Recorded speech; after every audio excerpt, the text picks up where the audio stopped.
Let me tell you of the days of high adventure.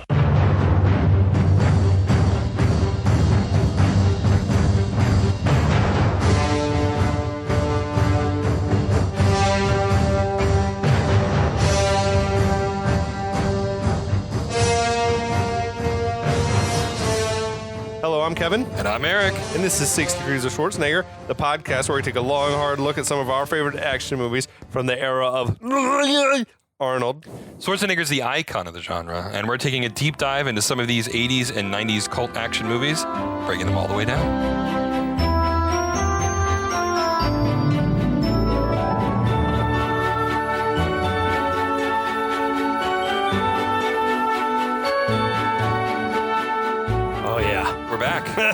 Welcome back. We're here to talk more about Kindergarten Cop, a fucking classic, if ever there was one. Absolute classic. If ever there was one. Mm-hmm. What are you drinking tonight? Ooh, okay, so I lived for a very long time in the Seattle area. Yeah. And one of my favorite wineries is Chateau Ste. Michelle, which is up in Woodinville. Anybody who's lived in the Pacific Northwest probably knows of this. I'm drinking their Indian Wells Cabernet Sauvignon.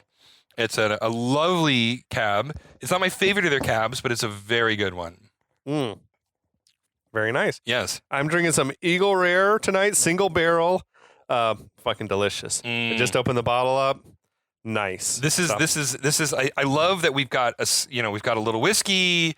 We got a little wine. It's not just a regular beer night. Tonight is a special night because this is like an actually good movie. Yes. Regular listeners will know I'm usually always drinking bourbon. That is true. But I always bring out like a nice brown liquor for Arnold movies. Yeah, always. He's like one of the finer things, you know. Meanwhile, I'm just a trash drunk, so I'll drink anything. But this is actually a legitimately good wine. So what's your background with this movie? This movie, this is one of those movies where I don't remember a part of my life where I haven't seen this movie. Okay. You know what I mean? Did you see it in the theater? Do you recall? No, I never saw it in the theater. I don't think I did either. I was watching R-rated movies in theaters. Yeah, I should have seen this one. Right, exactly. Do you think this was a PG, probably? Or was this I don't know. I don't know what the rating was. I meant to look it up and I forgot to look it up. It had to be. It couldn't have been a G. No, there's no way. It had could to be have been a PG, maybe PG-13. There is a pretty brutal shooting later on. There is. I know. That's the crazy thing. I want to say it was PG. I would guess PG because I don't think there was any bad word. I don't think there was even a shit in this movie. Asshole I think was the most aggressive, and we already got past that. Yeah. But yeah, I mean, seriously, this movie is such a part of my DNA. Oh yeah. I don't remember a point where I hadn't seen this movie. I think I caught it on cable. I don't think I saw it in the theater either. Yeah. But we'd had it recorded off of TV, I think, on a VHS tape. I watched it on the regular for sure. Oh, the tracking got so bad on my pre-recorded or my post-recorded tape. Yeah. It was me and my sisters. We would watch this all the time because it was one that we all three liked. Yeah.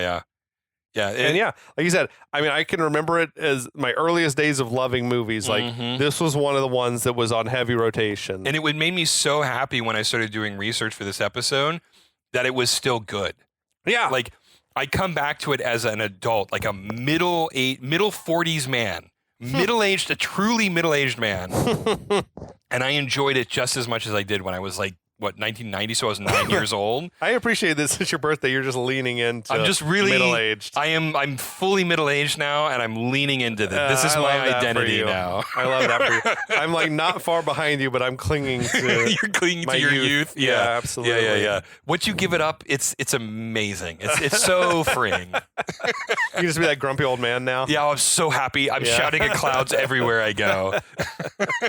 Well, this is episode 2 of our series on Kindergarten Cop. Do you want to try to bring us up to speed? Yeah, I'll bring up to speed. So we open at a mall where the most conspicuous guy on the face of the planet is somehow successfully hiding from an obviously evil bad guy who very quickly goes into a back storage room where he learns that his ex-wife is in Astoria, Oregon, immediately kills the goon who tells him this.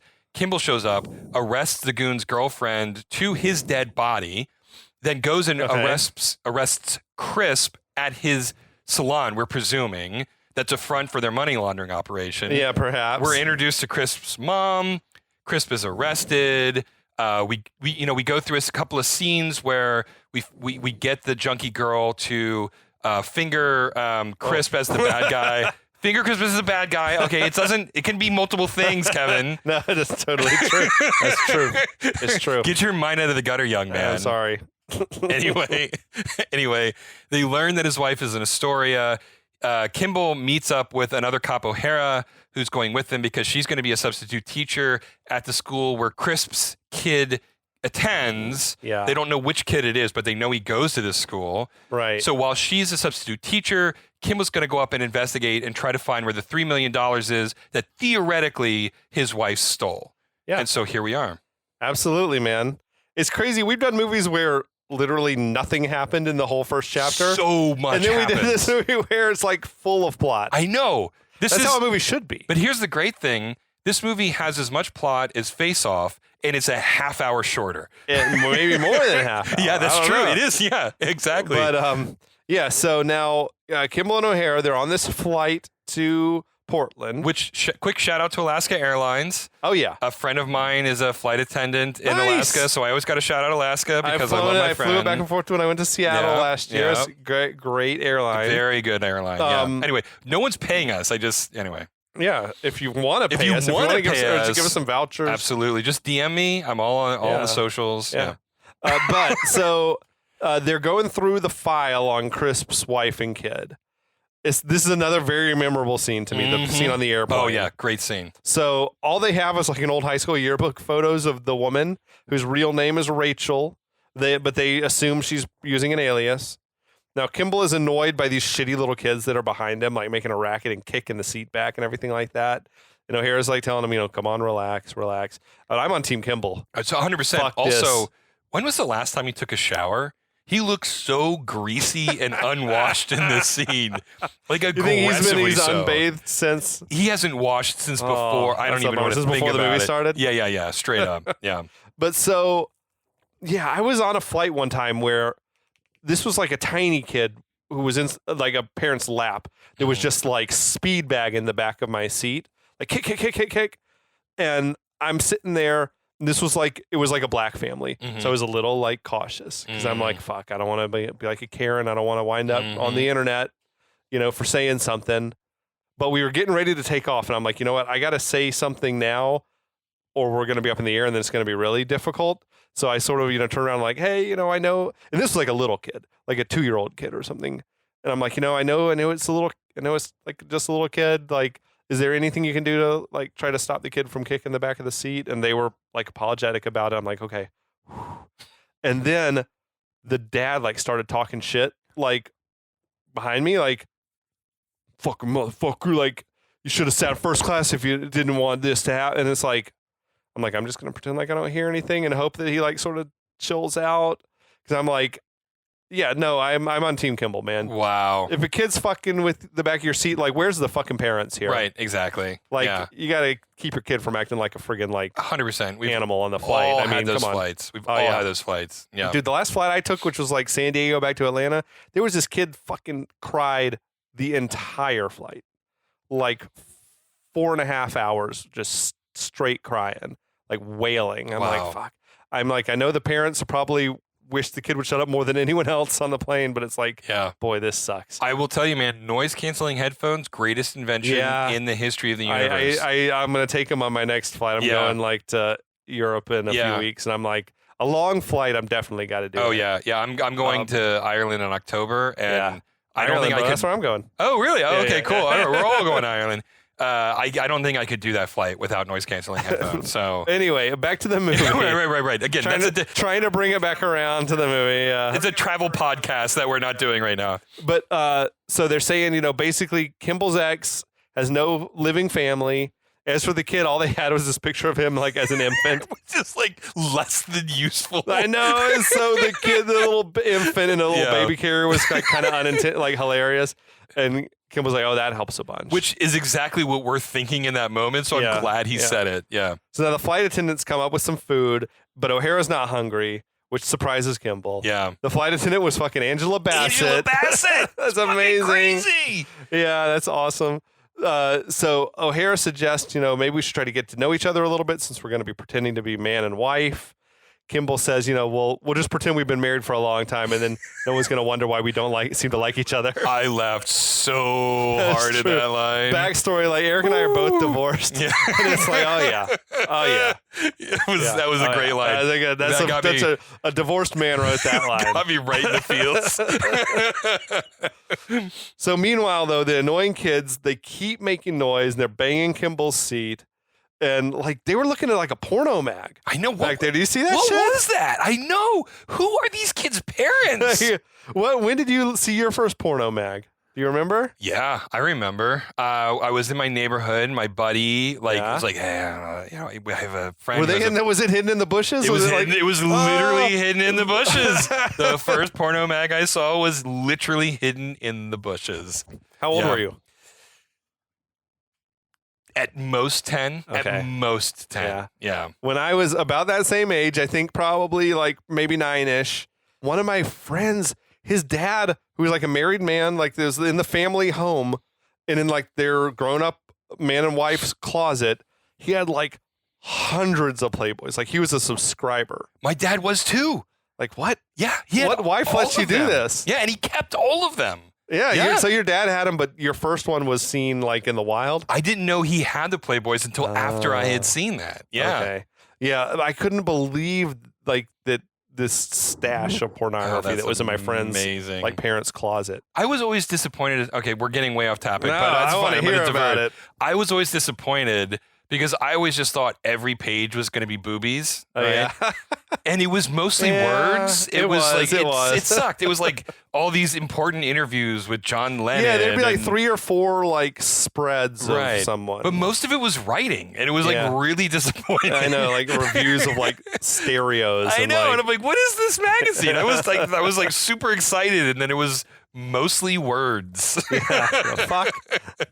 So Kimball turns around to these kids and he like threatens them with violence. Remember, he had the pencil and he was like, if you don't quiet, shut up, this is what I'm going to do to you. And he snaps the pencil off. Where are the fucking parents? No. I want to know. This is fucking ridiculous. No. This is like Home Alone when like the parents are flying in first class and all the kids are like fucking probably being had to be what it was. Animals back in coach. Had to be what it was. Fucking insane, man. But suddenly O'Hara takes ill. She pushes past Kimball to make a run for the bathroom to throw up. And she's like, get those tree trunks out of my way, so I'm gonna vomit all over you. Great line. So Angela Bassett came back and she's like, is your wife okay, sir? It's like, compared to what? Which is another great line. This movie has so many great lines. What's crazy is like within 2 or 3 years, Angela Bassett was like a huge star. Dude, I just saw The Final Reckoning, Mission Impossible The Final Reckoning a couple of days ago. Wasn't she like the queen of Wakanda as well? I know, like, she was. I mean, like fucking a boss. A fucking true fucking celebrity. Yeah. And she like humble beginnings, right? Yeah. It's just amazing. The stewardess on Kindergarten Cop. Yeah. So cut to Kimball and O'Hara. They're driving through Oregon to Astoria. This is the bit where like the music is practically the same as the music from the road trip in Twins. Okay. But O'Hara's having like a rough day.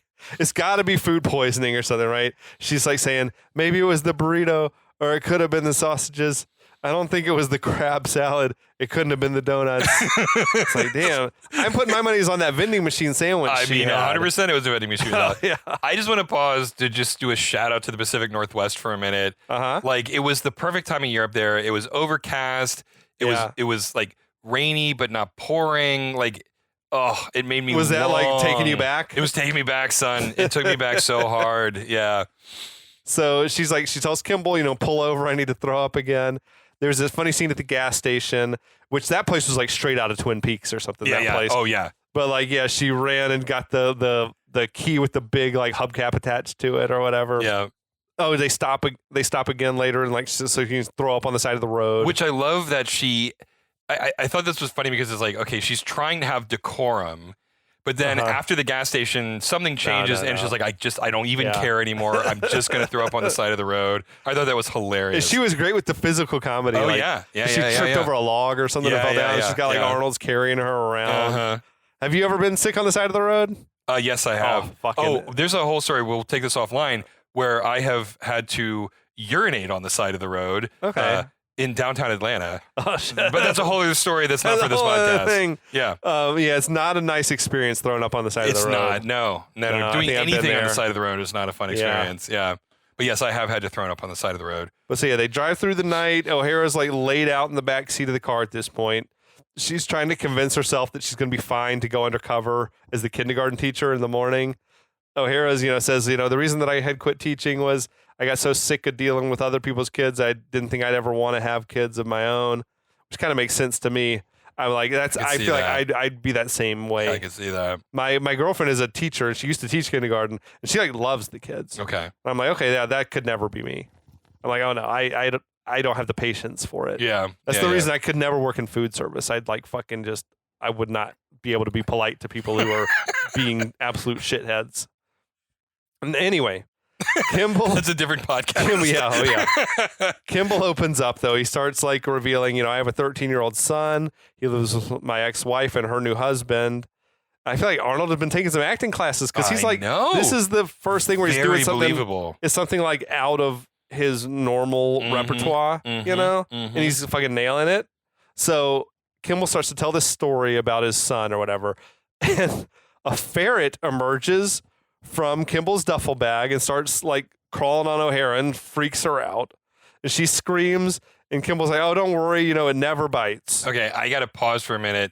How the fuck did they make it from L.A. to Astoria without her knowing he had a ferret? There's no way. In the carry-on? Like, he didn't sneak it through security, did he? Did he sneak a ferret through security? I don't know I don't know what TSA was like back then. I mean, it was nothing. I bet, especially if you flash a badge. Yeah. Oh, that's fair. That's true. He probably did flash his badge. Cops like, I got a gun. Yeah. Come on through, sir. Okay, great. I love it when we steel man something, we come up with something reasonable. Okay, I love that. I'm on board. But this moment comes from like out of nowhere. Right. 100%. There's been no mention of a ferret before. This is a total like what the fuck moment. We are as surprised as O'Hara is. Like now I've seen the movie a million times. I know he's got the ferret. But imagine you were seeing this the first time and all of a sudden this random ferret comes crawling out of the bag. And I feel like were ferrets common in 1990? I don't think so. Right, exactly. Wait, this in Beastmaster. Right, is the only ferrets on film I can think of. That's right. Yeah. I can't think of any other place. Yeah. So we're gonna have to remember though Kimball's assurance that it never bites. Never bites. Never bites. So later on, they reached the Astoria Motel. Kimball awkwardly carries O'Hara into the room like she's like a rag doll. He's like got his arms like she's like a starfish, Yeah, and whatever. And she is definitely leaning into it. Like she is making it worse than it has to be. She's good with the physical comedy. And Arnie, in a rare moment, is cursing in German the whole way. Like you never hear him speak German in movies. No. Apparently he was saying, this makes me really angry. Now I am angry. It's funny. That's hilarious. But so fade to, there was this cool transition from night to day in the same like static camera shot. So it's the next morning. The place they were staying was awesome. I love little like old roadside motels like that. I know. I always like try to stay at places like that when I'm traveling. But O'Hara is no better than she was the day before. She can like barely lift her head. She's saying, I just need a few minutes to get myself together or whatever. So she rolls over. She sees Kimball is in the sport coat, dress shirt. He's like getting ready, looking like peak 1990 fashion. Yeah. I guess. Very spiffy. Yeah. He's clean shaven. Yeah. Now, yeah. He's like, how do I look? It doesn't look greasy anymore. No. She looks him up and down. She tells him, take off the gun. That's a good. He's like, that's a good idea. That's an awesome moment. O'Hara's like, all those little bastards are going to eat you alive. He's like, no, I've been working undercover a long time. They're 6-year-olds. How much trouble could they be? And her response is, on second thought, take the gun. What a great scene. Although I got to call out, what is this nightgown she's wearing? Like that's weird. She like brought the granny nightgown. My grandmother's grandmother wore that nightgown. Like, what is this? That was such a weird choice on her part. But anyway. Yeah, so we get the establishing shots of like picturesque Astoria. Again, straight up nostalgia vibes. Oh, yeah. Astoria is a beautiful city. I've been there. Is it? It is. It's just it's a great place. Strictly based on this movie, I always like wanted to live there. It seems amazing. This and the Goonies, right? Like Astoria was just booming. Yeah. Like it was in the public mind. Yeah. Astoria trivia for you. Love it. It was founded in 1811. It's the oldest permanent American settlement west of the Rockies. Wow. Okay. I did not know that. It was established as like a fur trading outpost. by John Jacob Astor, and that's like who it's named after. Astoria. Yeah. Love it. So now we have Astoria Elementary School is like something out of a storybook. It is. Right? Yeah, It's like your quintessential school. Just, perfect. Yeah. Playing the part of Astoria Elementary was John Jacob Astor Elementary School. Well, there you go. Astoria. Okay. Yeah. I mean, I went all up and down the Pacific Northwest. I lived there for a very, very long time. Goonies was filmed in Astoria and Cannon Beach, which is also just a beautiful little coastal town. Yeah. I mean, seriously, like anybody who's listening to this podcast, if you can visit the Pacific Northwest in like October through December time period, Okay. it's beautiful. Like it's Okay. it's overcast, but it's this beautiful like soft glow over everything. Okay. Everything's a little wet because it's always raining up there. It is exactly what you imagine the Pacific Northwest to be, right? I went last year to I flew. It was Seattle area and outside Seattle, but they had similar beaches with all like the stacks and everything. Same like that. kind of vibe. Yeah. But yeah, I went like end of June. Okay, it's gonna be beginning of July. No rain at that I know time. it of was year. like that was my plan because I want to do like a lot of hiking and stuff like that. But I did fall in love. Like it was amazing. It's just, oh my god, I could definitely see living there. It's like the quality of life's got to be incredible. I feel like I'm gonna wind up back there at some point someday. But anyway, again, that's a travel podcast. It's not this podcast. Anyway, okay. So Kimball is at the school. He's waiting outside the principal's office with a bunch of other like troublemaker kids. It seemed like there's this really cute teacher named Joyce. He's giving one of the kids a talking to about like how he punched this girl who had poisoned his hamsters. Poisoned a hamster? What I got the a lot fuck? of questions. Yeah, so many questions. How did she get access to the hamsters? The girl sounds like a future serial killer. And they just toss this shit off like hamster poisoning is very common at the school.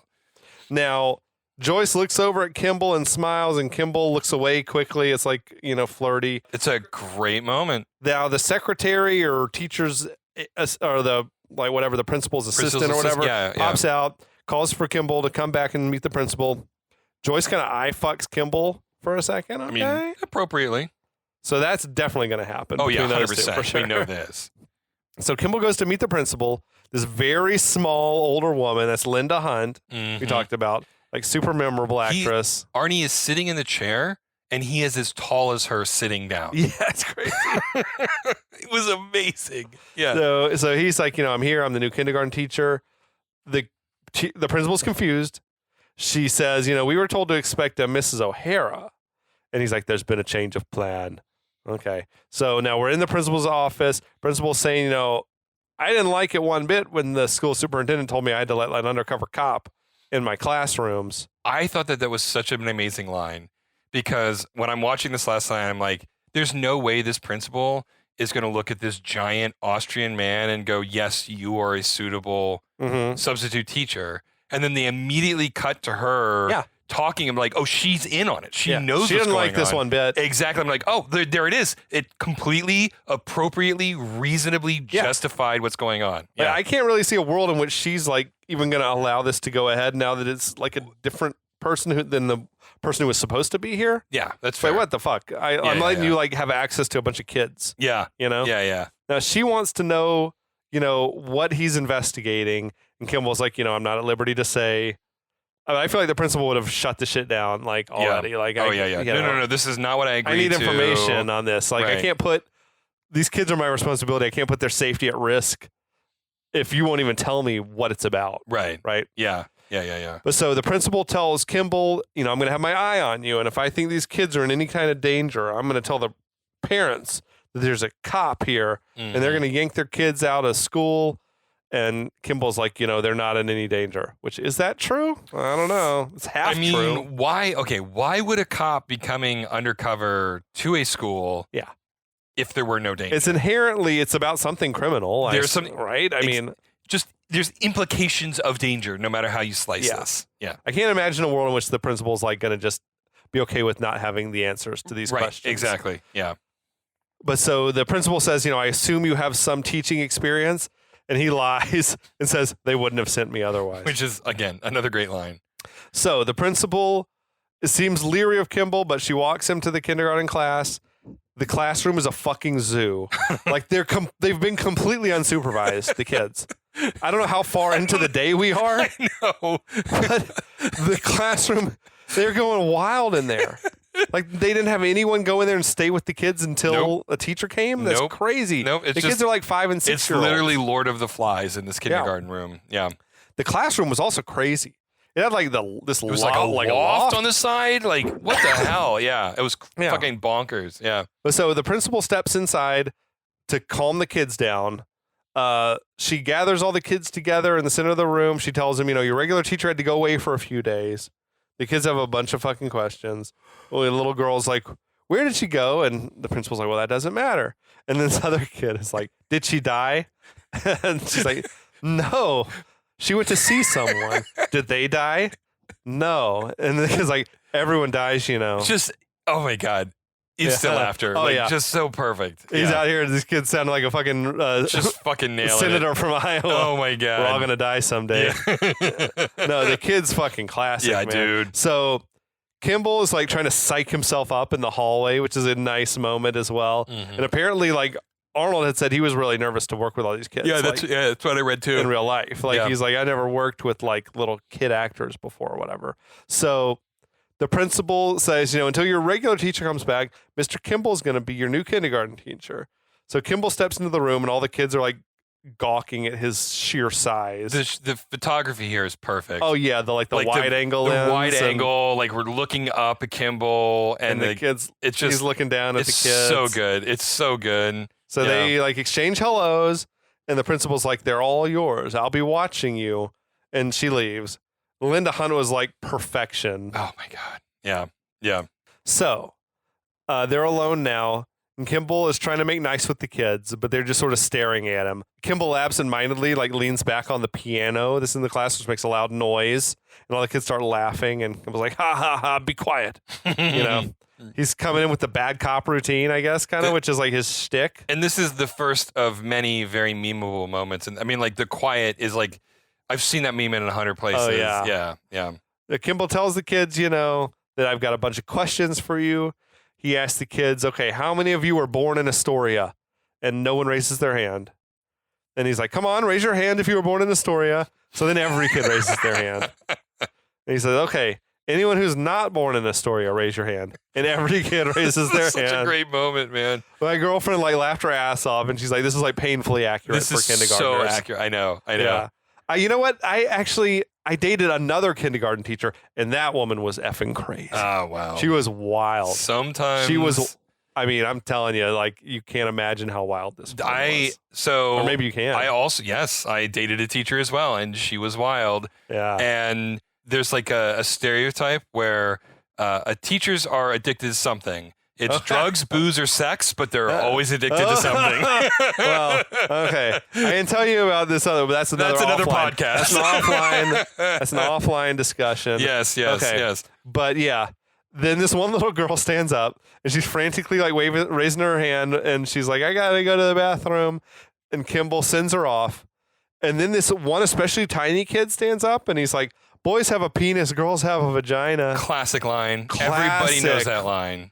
Again, and my girlfriend was like, this is pretty much spot on kindergarten, baby. Like, they're going to say the wildest shit you've ever heard.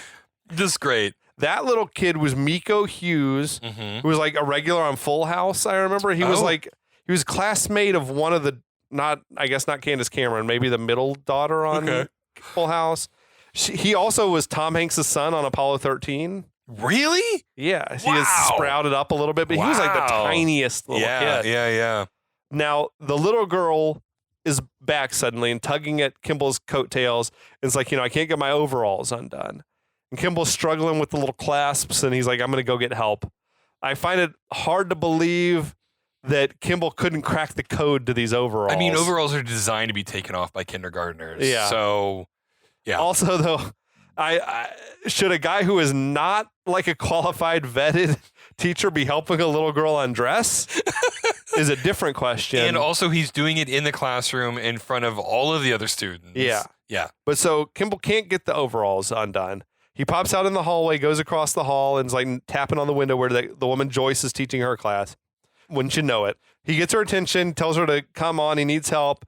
And Joyce asks a little girl in the class to start reading, and apparently that little girl that he handed the reading off to was Ivan Reitman's daughter, Catherine Reitman. That's great. Can I just say that if I were in Joyce's classroom and the way she was sitting on the edge of the desk, cross-legged like that, straight up sexual awakening. Like, yeah. 100%. I couldn't tell how old those kids were supposed to be, but I feel like they look like 4th or 5th grade. All I know is that it doesn't matter how old I was. Like, that was like some sexy shit. Sexy fucking shit right there. A lot of like pantyhose. Straight up. Yeah. Yeah.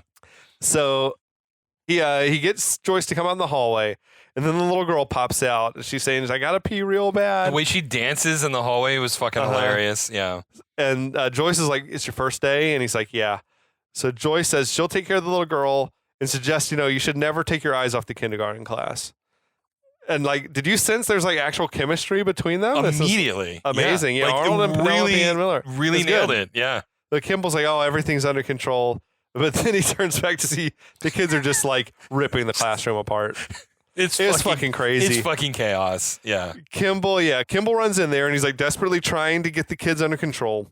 Kids are engaging in all manner of mayhem in there.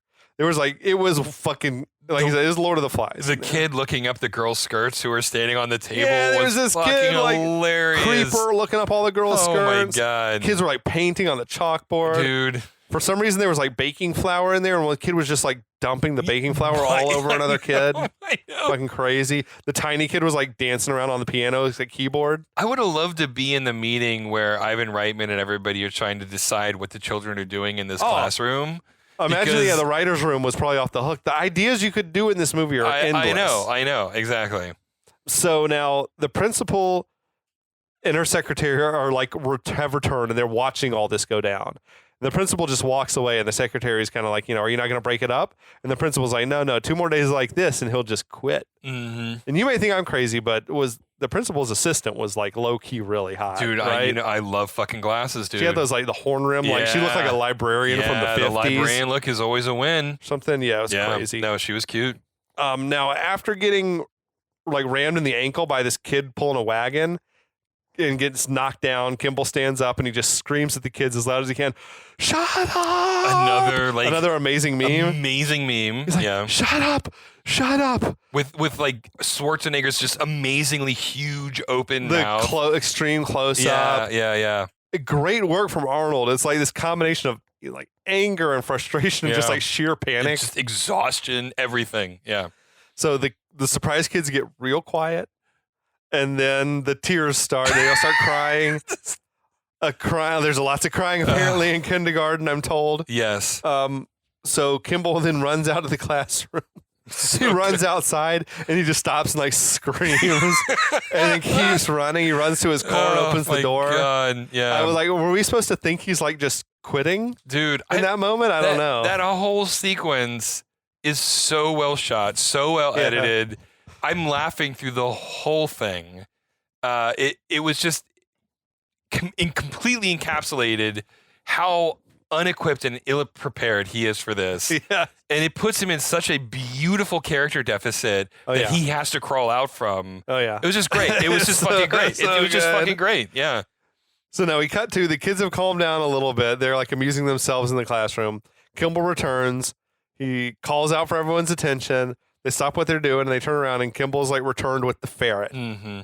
I don't know how it is. The ferret never has a name. No, they've never named the ferret. It's an unnamed ferret. Do you think it's the most famous movie ferret ever? I think the Beastmaster ferret. Beastmaster ferrets? Yeah, I mean, there was 2 of them. Okay. Kodo and Podo. Oh. Were the Beastmaster ferrets. That's right. Oh, yeah, that's right. That's right. Oh, shit. That's right. Okay. I don't know if this tops that. I don't think this tops that. Okay. Yeah, but it's close. They had probably less screen time, the ferret, in this movie. I agree. Yeah, and that's the reason. There's less. The ferret plays a pivotal role. In the end, yeah. In the end, but we'll get to that. Yeah. So one of the kids is like, "What happened to your dog?" This is a great line. It's a great line. So he tells him, this is your new class mascot. They have 1 million questions. That little death-obsessed kid is like, if it bites you, you get rabies and you die. He's like, no, that's not true. He never bites. Again, second time we reference this. Yeah. Now, the kids all swarm around. They want to pet the ferret, and Kimball is relieved. I was telling you earlier, my girlfriend in high school had a ferret. Mm-hmm. Fucking foul creatures, man. They're nasty. My next-door neighbors, when I was a kid, had ferrets. I lost so many socks because I would go over to their place to hang out, and they would always eat my socks. They chew shit up. My parents didn't want me going to their house because my mom was tired of buying me new socks. I mean, it's like it's vermin. It's a rodent. They are rodents. They are rodents. It's like a guinea pig or a rat or anything else. It's just a little cuter. Yeah. But yeah, as the day comes to an end, Kimball is exhausted and sort of depressed. And this little kid, Dominic, from the class approaches him and tells him, our regular teacher's a lot better than you.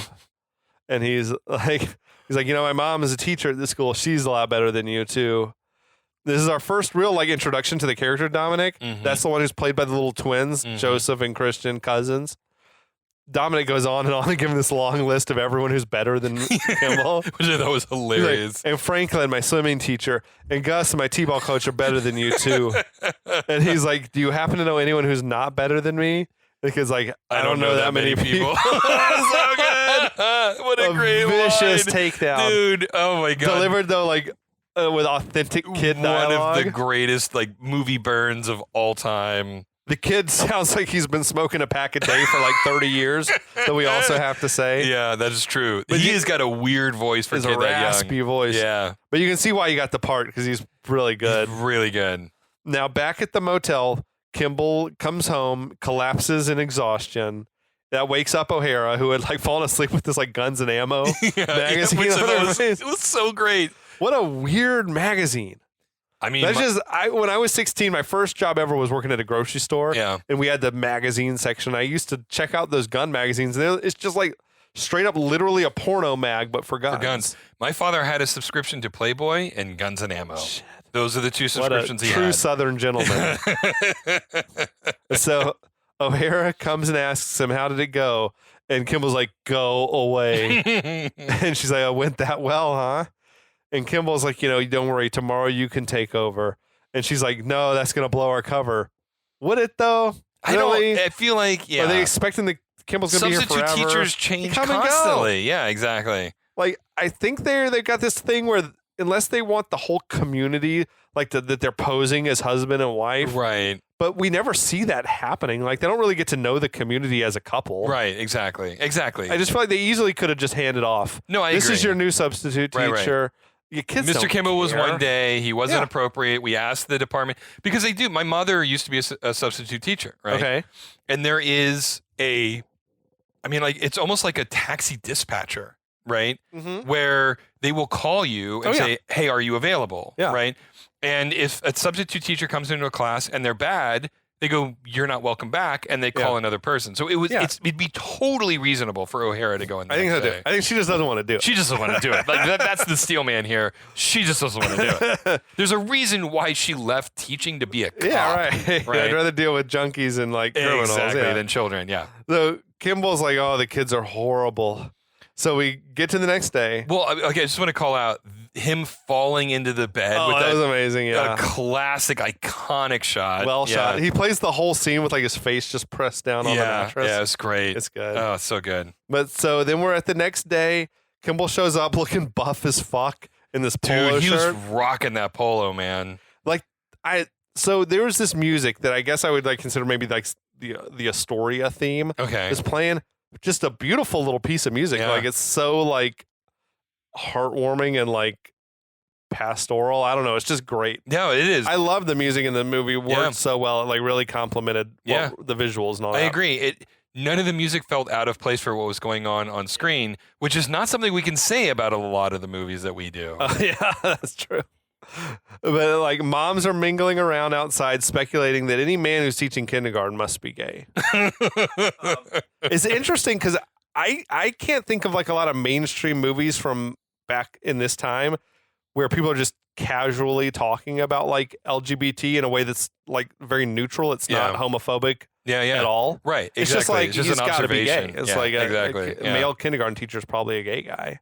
Then this little redheaded kid runs up to the moms and points to Mr. Kimball out to his mom, and all the moms jaws drop because Kimball's filling out that polo it was ridiculous, rocking that polo. And the one kid's mom, the redhead kid's mom, turns away trying to hide, and she's like, "I don't want him to see me without my makeup," which felt like a really authentic moment. You know who that was?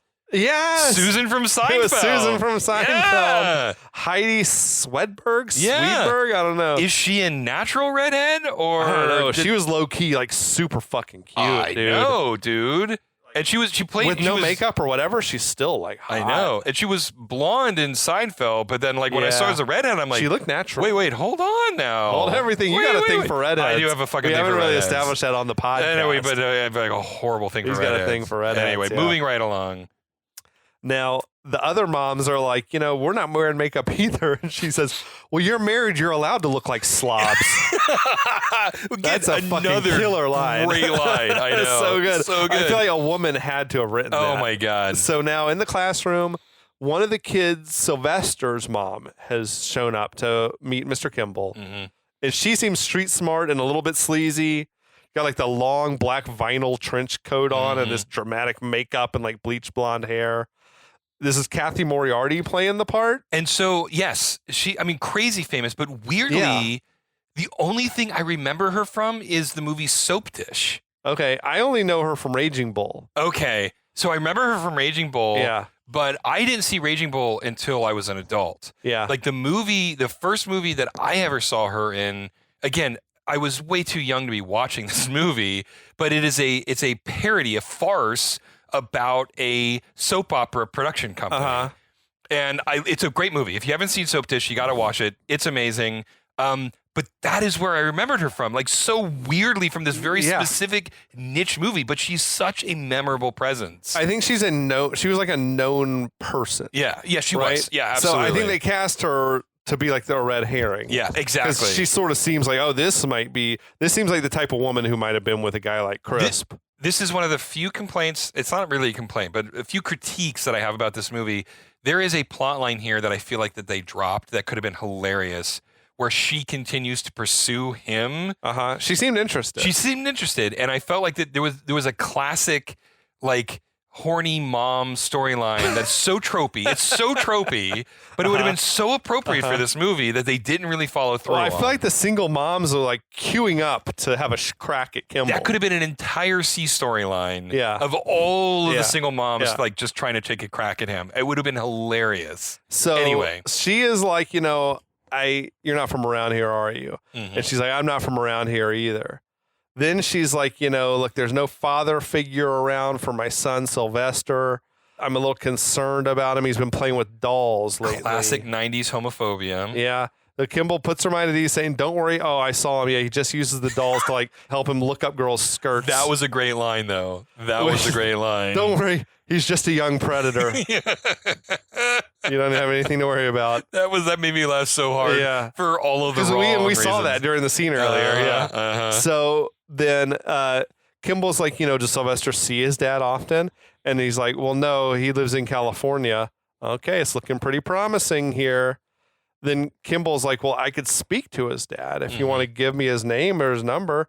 The mom is like, no, I don't worry about it. And he's like, well, it must be disappointing or whatever for Sylvester to not have a dad around. He's like, no, the disappointing thing is he ran off with another man. Which I was like, whoa, hey now. I don't even remember that as a kid, honestly.